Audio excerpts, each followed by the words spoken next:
strike back as and when its military sees fit. What about the prospects of peace? What lies ahead? What does all of this mean for the situation on the battlefront? This is coming up in just a bit.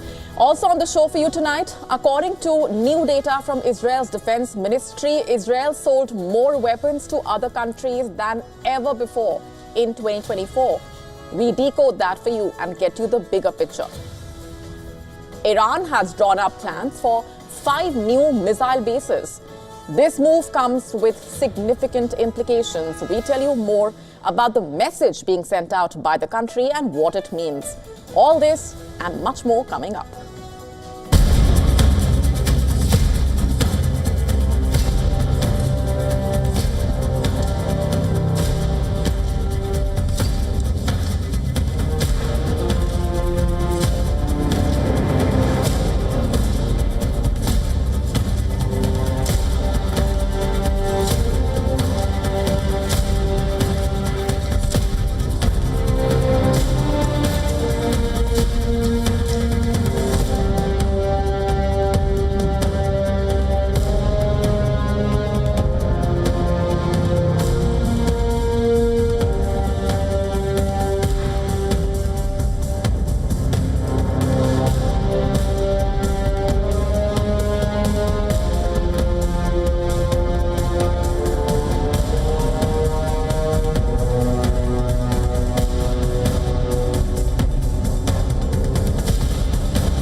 Our top story tonight is about the Russian president. He is furious and he is promising revenge. The deadly wave of Ukrainian attacks has rattled the Kremlin. Drone strikes deep inside Russian territory, sabotage missions, even attacks on civilian rail lines have angered Putin. And now Russia says peace talks are dead. President Putin has lashed out, calling the strikes acts of terrorism and accusing Ukraine of deliberately targeting civilians. He says Kiev's actions were designed to derail peace negotiations and asks, who negotiates with terrorists, quote unquote? The Russian leader is vowing retaliation and soon. In fact, in a statement, the Kremlin said, Russia will strike back as and when its military sees fit. The warning comes just days after Ukraine launched what is being called its boldest cross-border offensive yet. Just to recap that for you, among the attacks were a massive drone raid that hit bomber airfields in Siberia and Russia's far north, a sabotage of rail bridges in southern Syria that killed at least 7 people, and Ukraine's suspected role in the bombing of a passenger train. And on Thursday, the Kremlin spokesperson Dmitry Peskov did not hold back. He called Ukraine a terrorist regime and claimed the passenger train attack was sanctioned at the highest level by Ukraine's own leadership. So far, Moscow has not provided evidence and Kiev has not claimed responsibility, but the two sides are making their stance clear. In fact, Ukraine says it struck Russia's deadly Iskander missile systems in Bryansk, weapons that may have been aimed at Kiev. On the ground, the battlefield is only heating up. Russia says it shot down 59 Ukrainian drones across Belgorod, Rostov, and even Moscow.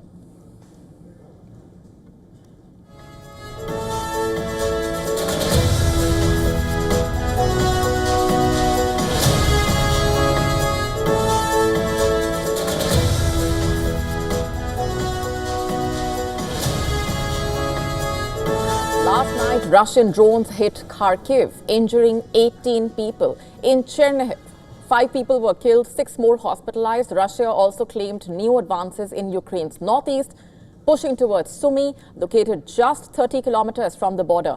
In recent days, Russia claims to have captured villages.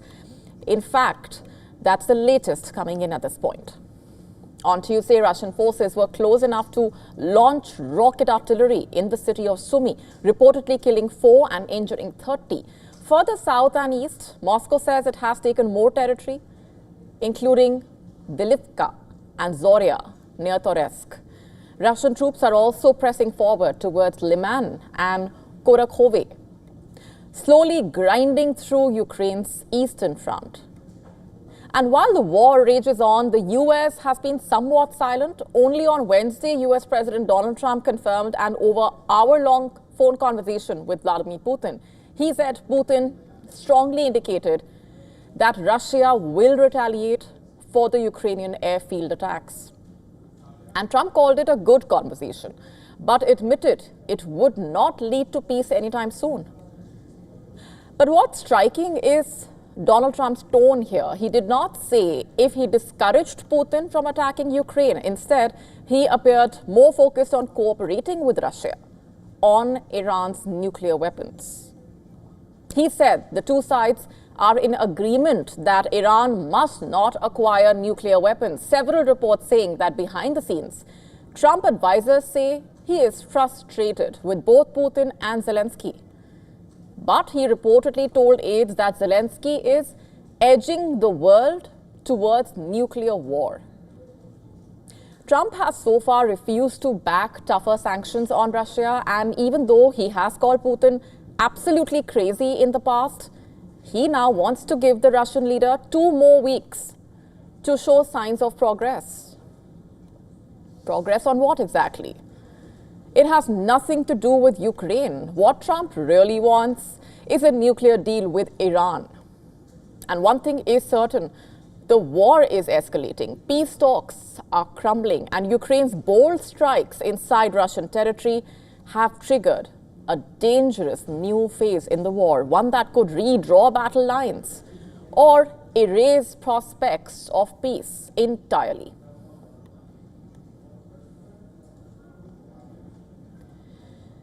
Shifting focus for now, is the Israeli Prime Minister Benjamin Netanyahu arming ISIS-linked militias in Gaza to counter Hamas? Is this Netanyahu's new Gaza plan? In an interview, Israel's former defense minister, Avigdor Lieberman, has alleged that the Netanyahu government is now arming a Gaza-based militia with known ties to ISIS. That's right. Israel, according to him, is fueling a new armed faction while still battling Hamas. Lieberman says this tactic is not entirely new, accusing Netanyahu of once propping up Hamas to weaken the Palestinian Authority and now using the same playbook. He claims Netanyahu is empowering a new armed force as a counterweight to Hamas. And here's where things are no longer restricted to one-sided allegations. The Israeli Prime Minister's office has not denied the presence of this new group. Instead, it insists that Israel is working on various actions to dismantle Hamas on the recommendations from top security officials. In fact, Lieberman is not the only person making this claim. Citing an unnamed Israeli security official, an Israeli television news channel reported that Israel has been transferring weapons to groups in Gaza to fight Hamas over the past 2 years. So what exactly is this group all about? According to Haaretz, the militia recently surfaced in southern Gaza, led by a man named Yasser Abu Shabab. Shabab is reportedly a member of a large Bedouin family in the city of Rafah and is known to be a powerful and well-connected figure in the conclave. He has reportedly been jailed multiple times by Hamas for criminal offenses. And his men have also been accused of looting humanitarian aid. Videos now circulating online showing this militia armed and outfitted like a regular force with helmets, vests, Palestinian flags, patches identifying them as anti-terror service in Arabic and in English. Lieberman claims Israel is supplying them with rifles and light weapons, arming a group he warned could soon turn those very weapons back on Israelis. Lieberman's claims once again raising the big question in trying to counter Hamas. Is Netanyahu arming an ISIS-linked militia? Because if that's true, this is not just a military tactic. It could be a political gamble, one that could have consequences far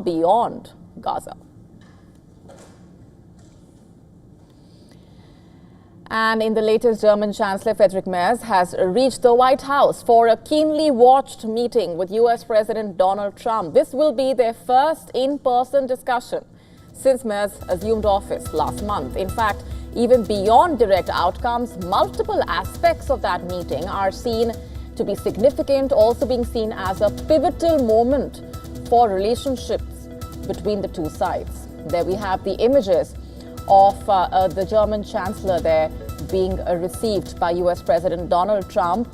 Merz is known for his pro-America stance very significantly, and he and Trump do have a common stance on several issues. But there are some sticky points as well, of course. Right on top of issues likely to be taken up as a part of that meeting will be Ukraine. Merz aims to reinforce Germany's support for Ukraine, including assistance in developing long-range missile capabilities, and he is also advocating for sustained Western sanctions against Russia. In fact, the German Chancellor has said he plans to raise Germany's defense spending to 3.5% of the GDP by 2032, responding to U.S. calls for higher contribution from NATO allies. And then, of course, there's trade and tariffs. The July 9 deadline looming for potential 50% U.S. tariffs on EU exports, and Merz will be looking to de-escalate the trade tensions, hoping to negotiate improved market access. And there's also the issue of immigration and democratic norms, of course. The meeting taking place amid U.S. controversies over new travel restrictions affecting a dozen countries. Let's go straight across now to our correspondent, Susan Teherani, who's been tracking those developments very closely. Susan, get us a sense of the significance of this meeting and what's expected. So a very significant trip, as you mentioned, Molly. The Chancellor is expected to return to Berlin tonight, but the topics of the bilateral meeting, as you mentioned, are efforts to end the war in Ukraine, the ongoing U.S.-EU trade dispute, and, of course, Europe's contribution to its own security. The leaders are also likely to address the conflict in the Middle East, previous meetings and relationships as well. You know, you may remember that Chancellor Merz's inaugural visit to Washington and his first in-person meeting with Donald Trump is this one since taking office, but the two sides have indeed spoken since his victory. They've spoken by phone multiple times in recent weeks. And Deutsche Welle was reporting that they're on a first-name basis, as you mentioned. They have very close ties, not only because he's an ardent supporter of U.S. policies towards Europe, but also it appears that it's going to be a lot closer than someone like Angela Merkel. He is pro-American, but he's voiced criticism in recent months. He's disapproved of events in the Oval Office, for example, President Trump's meeting with Ukrainian President Volodymyr Zelensky and Vice President J.D. Vance, which turned into somewhat of a shouting match. But ultimately, he did also talk about J.D. Vance's recent comments at the Munich Security Conference, for example, about how Europe should take its security into its own hands and whatnot. So while they are friends, you know, Merz has been pretty vocal when there is opposition. So we'll have to see what the two sides will discuss publicly, but there's a lot on the agenda.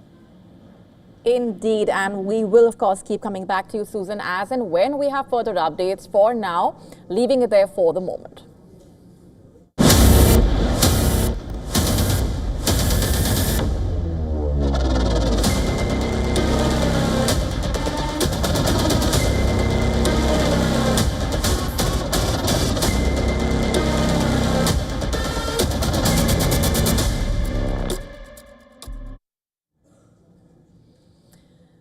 And while the war in Gaza has drawn condemnation and concern, it's also fueling something else: record-breaking weapons sales for Israel.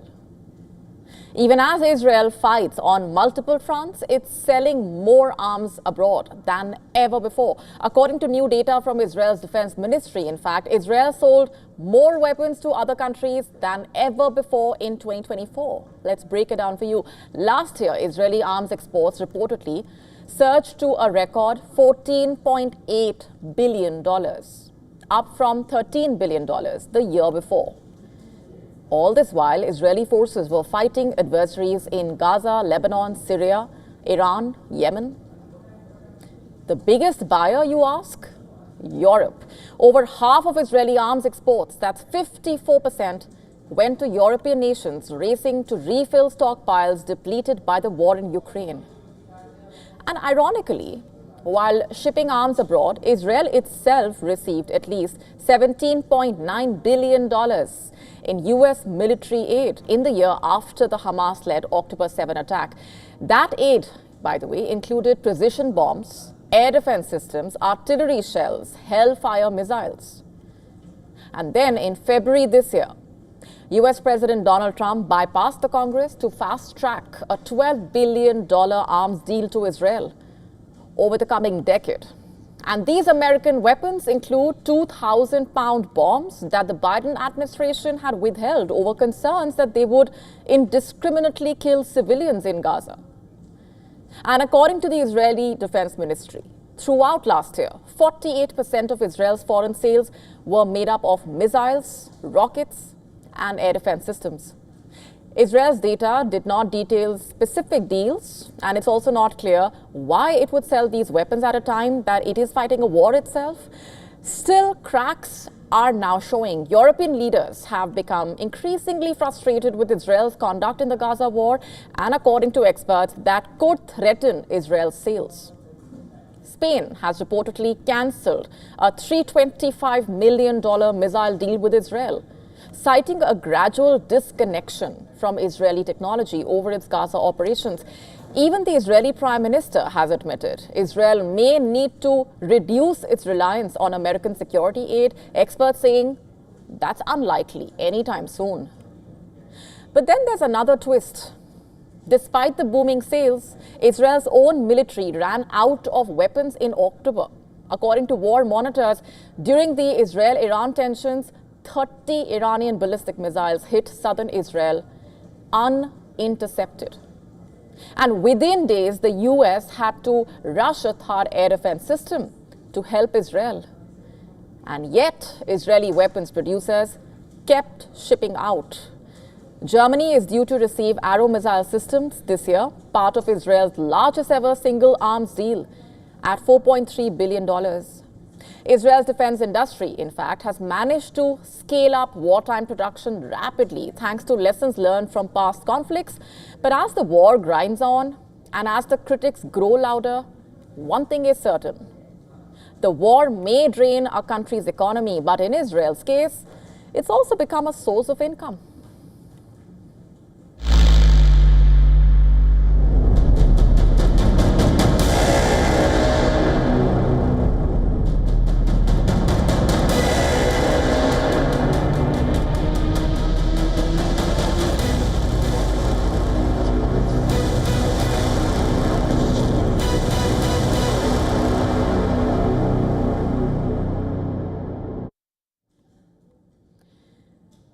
And Iran continues to ramp up its underground warfare capabilities.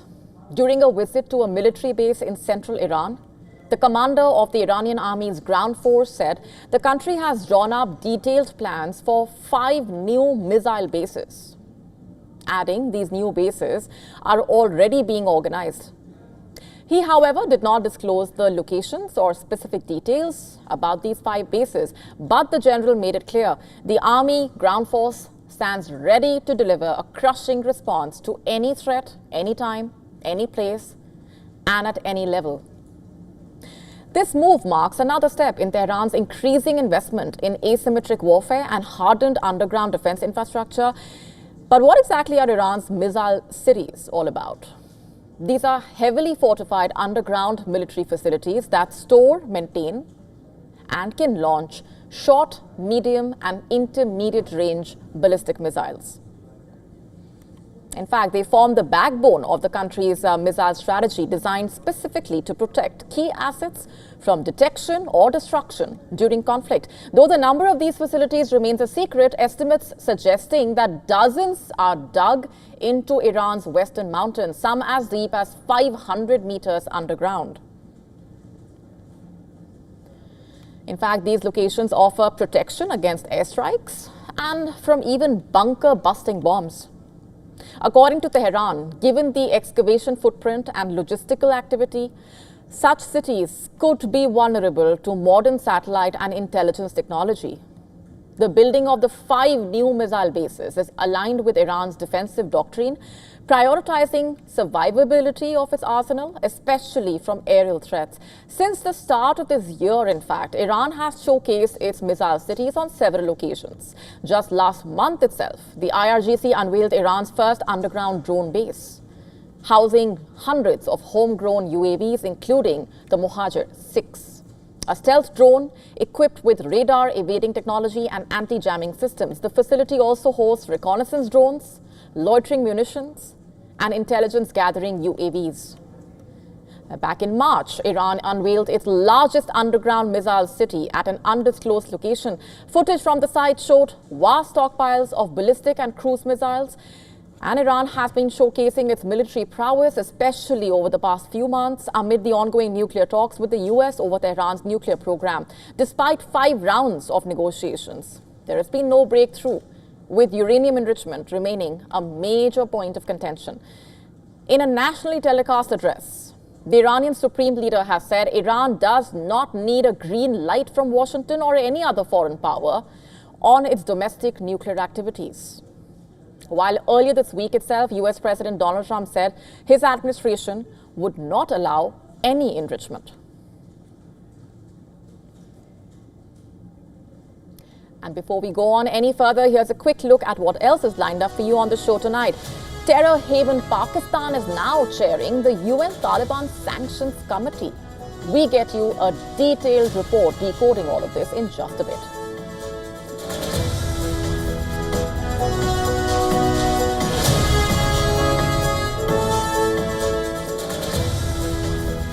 In a brave move, a New Zealand MP held up an AI-generated nude deepfake picture of herself to bring attention to and highlight the threat of deepfakes. We tell you more about this.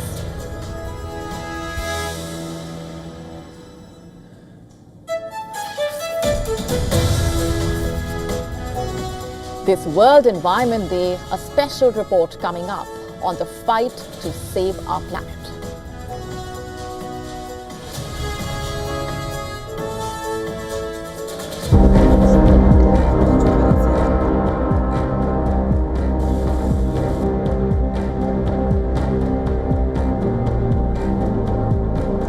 We don't want them.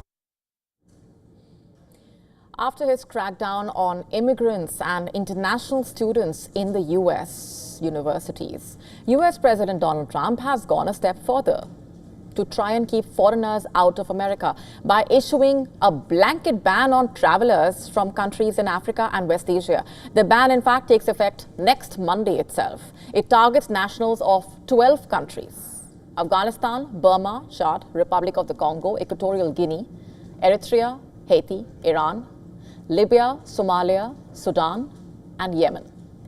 All these countries face a total or complete ban. In fact, then there are 7 other countries where people face partial entry restrictions: Burundi, Cuba, Laos, Sierra Leone, Togo, Turkmenistan, and Venezuela. Trump's order exempts lawful permanent residents, existing visa holders, certain visa categories, and those whose entry serves America's national interests. What's behind the move? What explains it?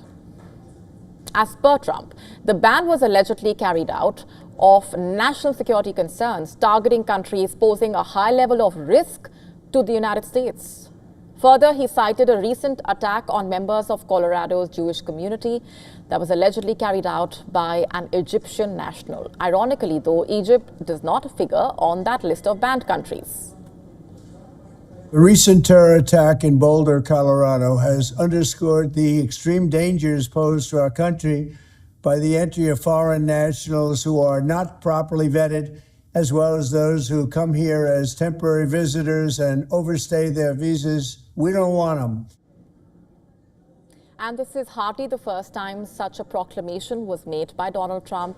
In his first term in 2017, remember, Trump banned travelers from 7 countries, including Syria and 6 other Muslim-majority nations. The policy faced many legal challenges before the Supreme Court upheld it in 2018. Former President Joe Biden then reversed it in 2021. Donald Trump has a lot of reasons for his travel bans. For example, Afghanistan, where Trump has issues with the Taliban, a specially designated global terrorist group that controls the country.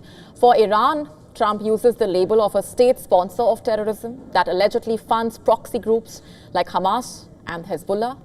Similar reasons given for Somalia, accused of being a safe haven for terrorists, as well as Libya in North Africa, cited for its historical terrorist presence. Needless to say, Trump's move has not been received well by many of the countries facing the travel ban. In Tehran, residents expressed mixed reactions.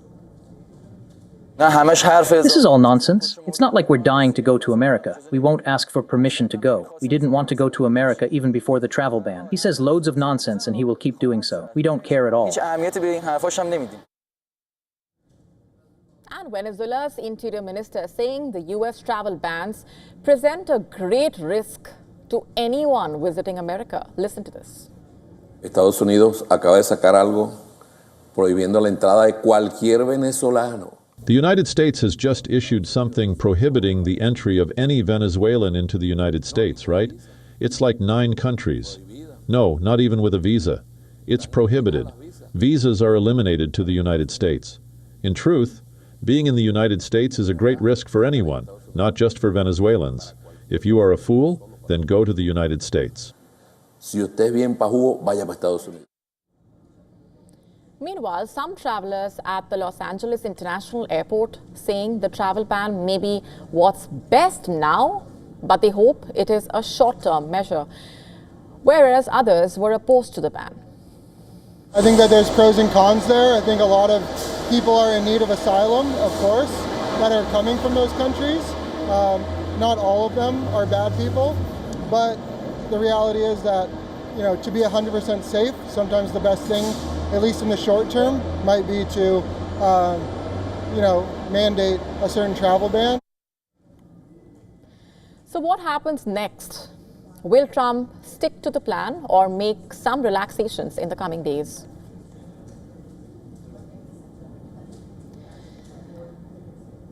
And the world's leading terror haven, Pakistan, is now chairing the UN Taliban Sanctions Committee, the very same Pakistan that sheltered Osama bin Laden and harbors dozens of UN-designated terrorists. WION Susan Tehrani tracking that story from the United Nations headquarters in New York. Take a look.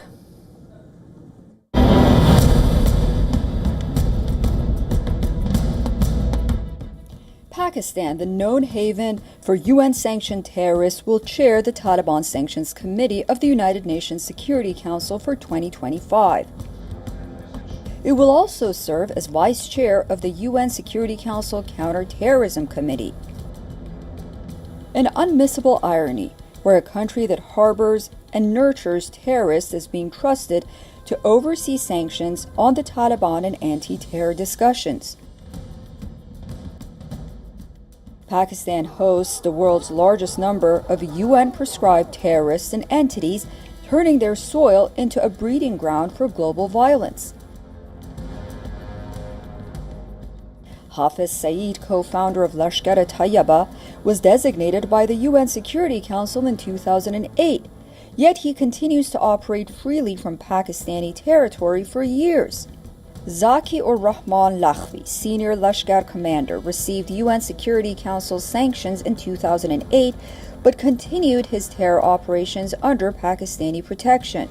Abdul Rahman Makki, Lashkar's deputy chief, has been sanctioned since 2003, while Masood Azhar, founder of Jaish-e-Mohammed, finally faced UN Security Council sanctions in 2019 after years of being shielded by Pakistan.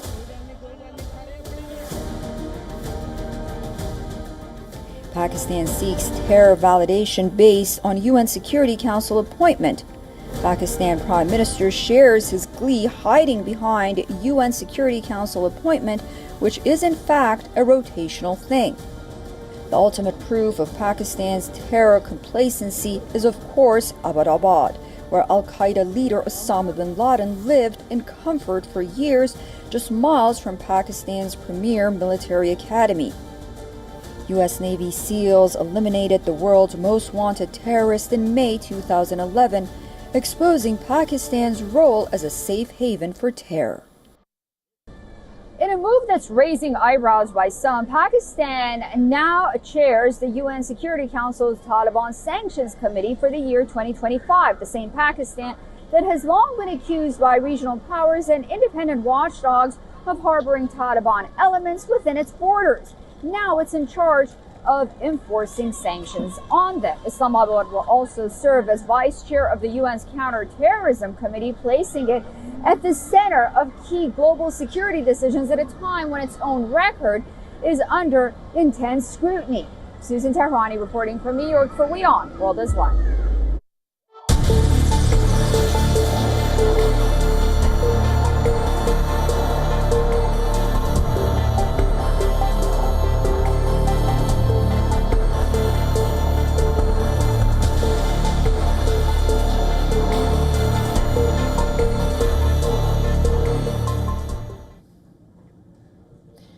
Our next story is about the menace of deep fakes. It's about an extremely brave move by a New Zealand Member of Parliament. Her name is Laura McClure.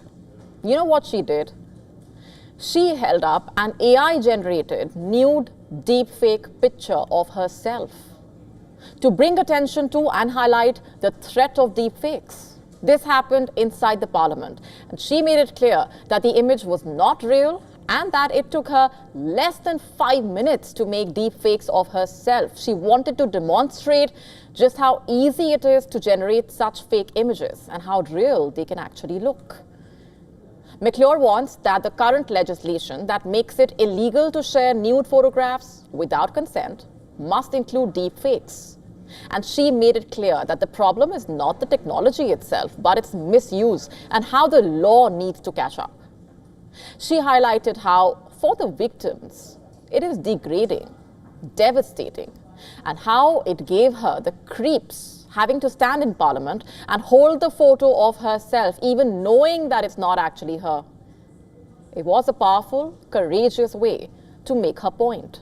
McClure said she was absolutely terrified to show the image, but felt it was necessary to push for new laws to deal with deepfake abuse. And she is now backing a new proposal called the Deepfake Digital Harm and Exploitation Bill.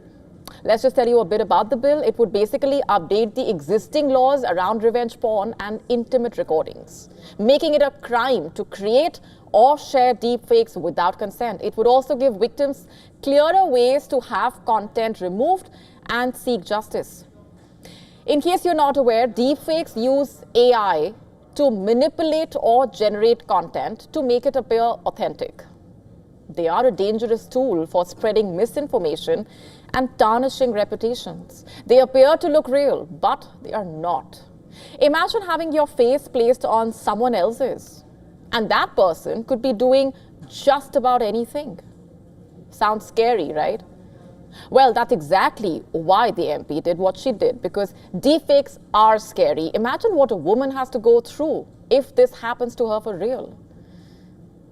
While that courageous act deserves to be lauded also for the way in which it has sparked conversations about the dangerous menace of deepfakes, it does take a lot of courage to do what she did. The fact of the matter also is AI-generated fake videos are now becoming a lot more common, and that is a serious cause of concern around the world. According to a study from the non-profit Thorn, 1 in 8 American teenagers under the age of 18 personally knows someone who has had an AI-generated pornographic deepfake made of them. And 1 in 17 teens has been directly victimized by AI deepfakes. Can you imagine that? Multiple celebrities have also been the targets of deepfakes. Even children are not safe. Way back, a shocking report brought to light the threat posed by AI to children. The report by a US-based child protection organization made serious revelations. It said that child sexual exploitation is on the rise online. And what's even scarier is that AI-generated images are playing a part. As per the organization, some children and families faced extortion demands over AI-generated photos and videos. Imagine children being seen in deepfakes. That children are also being subjected to this horrific act is heartbreaking. The fact is, technology is evolving fast, and one has to keep up. The laws have to keep up around the world. And let this moment be a launchpad for more aggressive action against deepfakes globally. Deepfakes are dangerous, and there is no option but to win the war against the menace.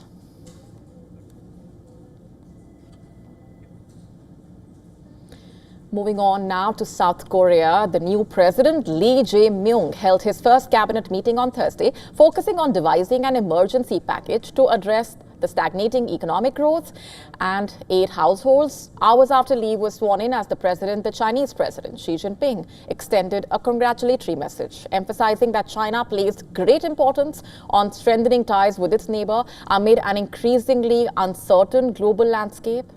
During his campaign, Lee pledged to repair the strained ties with China and North Korea and underscored China's role as a vital trading partner.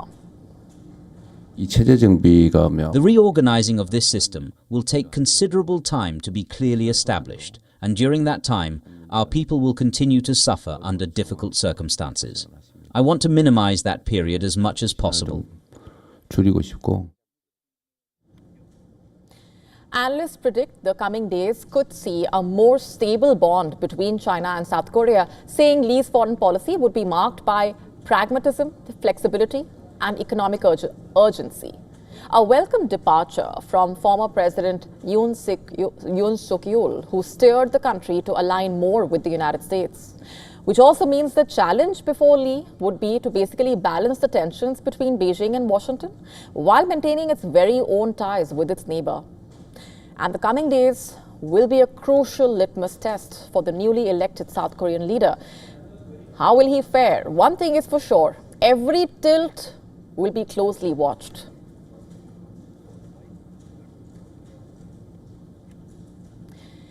India's space ambitions just got a fresh boost. Nearly after 40 years, Indian astronaut Rakesh Sharma dominated headlines as the first Indian astronaut to have made it to space. And India now is all set to send its second astronaut, Indian Air Force pilot, Group Captain Shubhanshu Shukla, on its space mission. In what could be one of his most challenging missions, Shukla and 3 other astronauts will set off for space on June 10 at 5:52 p.m. Indian time. They will be lifting off in a SpaceX Crew Dragon capsule aboard a SpaceX Falcon 9 rocket from Kennedy Space Center, Florida.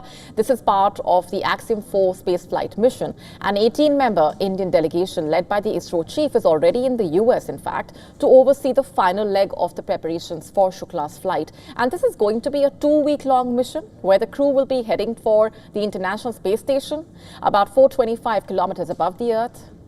India's Shukla will be the second in command of this American private spaceflight mission. The mission will be led by America's veteran astronaut Peggy Whitson as its commander. The 2 other passengers are from Poland and Hungary. Axiom 4 is a special mission for all the 3 countries, India especially, as it marks the return of its astronaut in space after 40 long years. Clearly, it's been a long wait to see another Indian make history as the first Indian aboard the International Space Station, or the ISS, and the second Indian in space. This is a big project for India, with the Indian government paying around $64 million for Shukla's training and flight. And during their stay in space, each astronaut will be carrying out diverse science experiments from their respective countries. They will also be making video calls to students from their respective nations.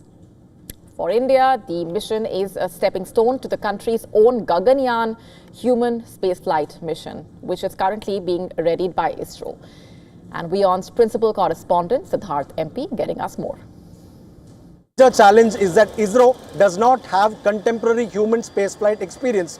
The first and only Indian astronaut to have flown to space is Rakesh Sharma, and he flew on a Soviet mission in the year 1984, which means for the last 41 years, India has not had an astronaut go to space. which is why the Indian government has paid the American firm Axiom almost 550 crore rupees or $64 million to undertake human spaceflight to the International Space Station. Shukla will be the second Indian in space and the first Indian to go to the space station. Shukla's experience will prove extremely valuable for India because he'll not just fly to space, but he'll spend 2 weeks on board the space station where he'll conduct various experiments and come back.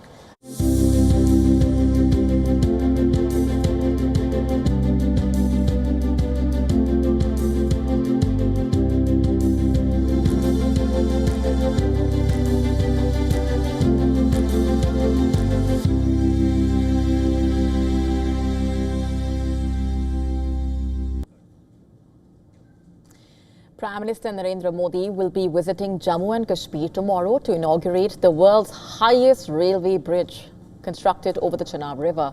Standing 359 meters above the riverbed, this engineering marvel is taller than the Eiffel Tower by 35 meters, stretching across 1,315 meters. The steel arch bridge forms a critical link in the Udhampur-Srinagar-Baramulla railway line. Built to withstand rough terrain, landslides and freezing temperatures, the bridge is designed for durability and safety.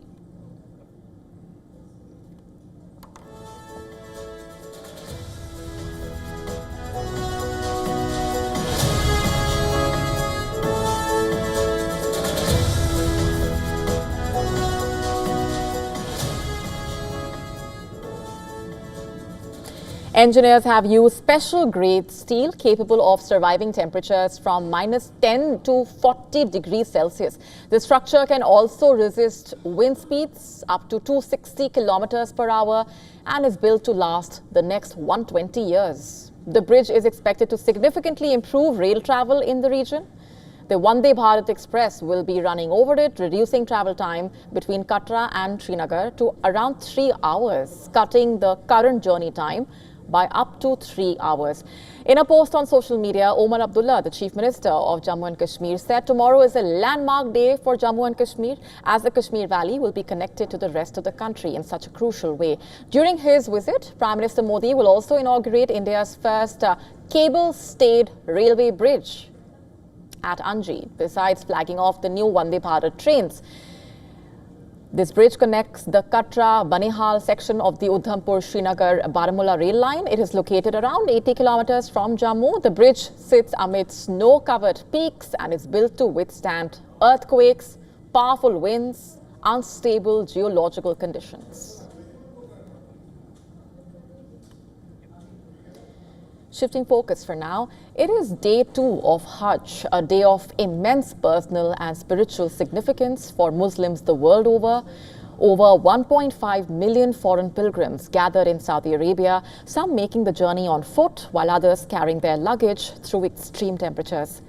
As the sun rose up this morning, Muslim pilgrims clad in white robes climbed Mount Arafat to mark the most sacred and important day of the annual Hajj. The mountain is where Prophet Muhammad is said to have given his last sermon on his final Hajj. And the pilgrims are slated to stay till sunset before moving on to the plain, where they will be gathering pebbles to throw at stone columns, symbolizing the devil. On Friday, which is the first day of Eid, pilgrims will start the ritual stoning for 3 consecutive days and celebrate the Feast of Sacrifice. Until today, we have witnessed the arrival of more than 1,500,000 pilgrims from outside the kingdom, and we have started implementing the plan to bring the pilgrims to Mina holy site on the day of Tarwiyah, water irrigation, according to the established schedule. Saudi Arabia has spent billions of dollars on crowd control and safety measures, and authorities said the first phase of the movement plan has gone fairly smoothly so far. However, in the recent years, one of the greatest challenges at the Hajj has been the heat. And to beat this and offer relief to travelers, as per officials, 10,000 trees were planted earlier this week. Increased medical facilities were also arranged, keeping in mind the swarming visitors. Today, the first stage of the plan of moving the pilgrims to the holy sites in peace, ease and tranquility has been accomplished. The pilgrims have completed their journey to Mina site to spend the day of Tarwiyah to sleep there, and then they will be ready to stop at Arafah tomorrow morning, God willing. One of the 5 pillars of Islam, the Hajj pilgrimage, is considered a once-in-a-lifetime obligation for every Muslim who can afford it and is physically able to do it.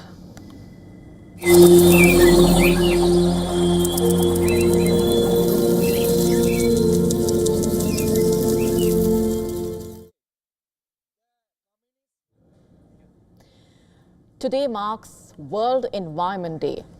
Across the world, countries are commemorating the day by highlighting key issues that plague our climate. It's the fight to save our planet. Our next report telling you more.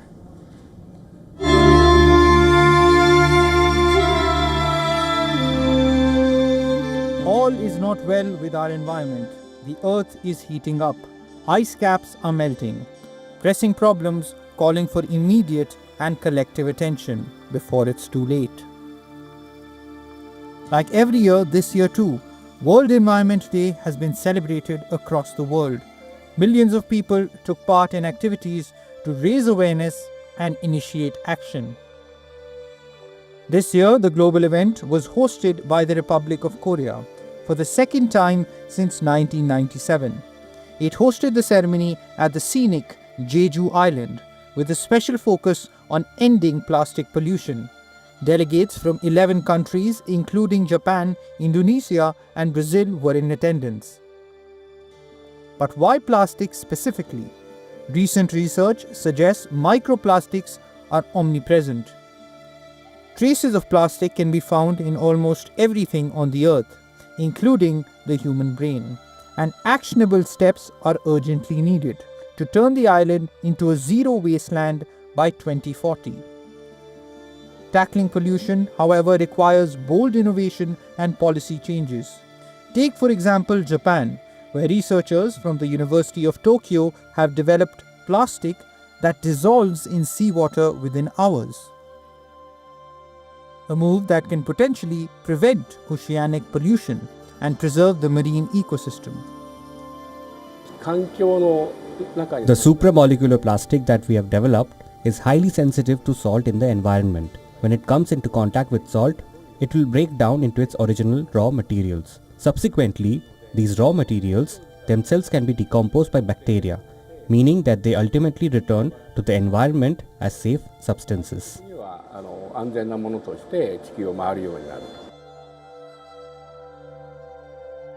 A new round of negotiations for a global plastics treaty is also scheduled in August in Geneva, Switzerland, to address not just the plastic pollution crisis. Suggestions to tackle extreme heat, climate conditions, human-induced disasters in Africa, South Asia, Europe are also part of the plan. India also commemorated the Environment Day. Prime Minister Narendra Modi planted a Sindoor sapling at his residence in a nod to India's Operation Sindoor conducted in May. Taking to social media, PM Modi pushed for the reforestation of the ancient Aravalli range under the Aravalli Green Wall project. As part of his initiative to make Delhi green and clean, electric buses were made operational under an initiative of the Delhi government. When it comes to sustainable environmental changes, the need of the hour is for concrete SOPs and definitive changes on ground. But besides the world leaders, the onus is also on the citizens to usher in the change they want to see. The time is ticking. It's now or never. Bureau Report, WION World is One. The planet won't send warnings, but it remembers everything. This World Environment Day, former Member of Parliament Dr. Subhash Chandra and WION urging us to rethink one simple truth. We are not visitors here, we are the mess, and we are the miracle. We owe our lives to the unseen, the breath we never notice, the soil beneath our feet. So today, pause, choose better, because even the smallest act lives longer than we do.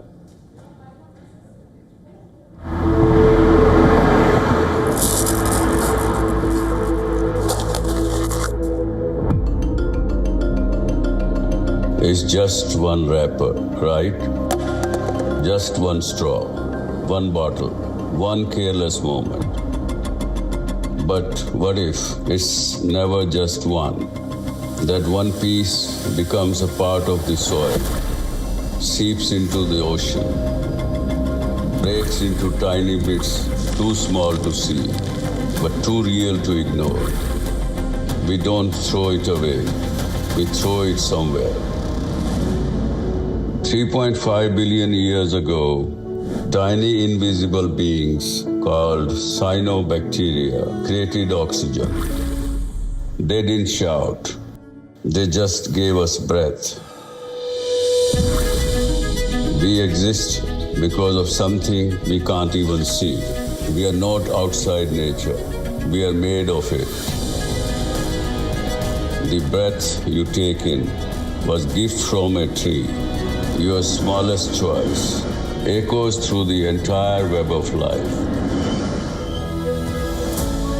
This Environment Day, don't try to be perfect.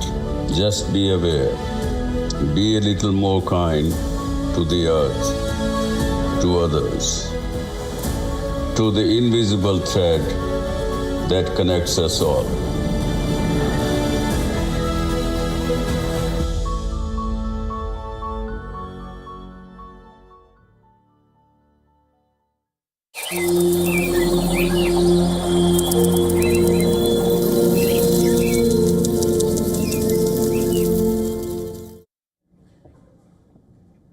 And on that note, it's a wrap on this edition of Gravitas Tonight. This is me, Molly Gampir, signing off. Thanks very much for watching. Stay tuned.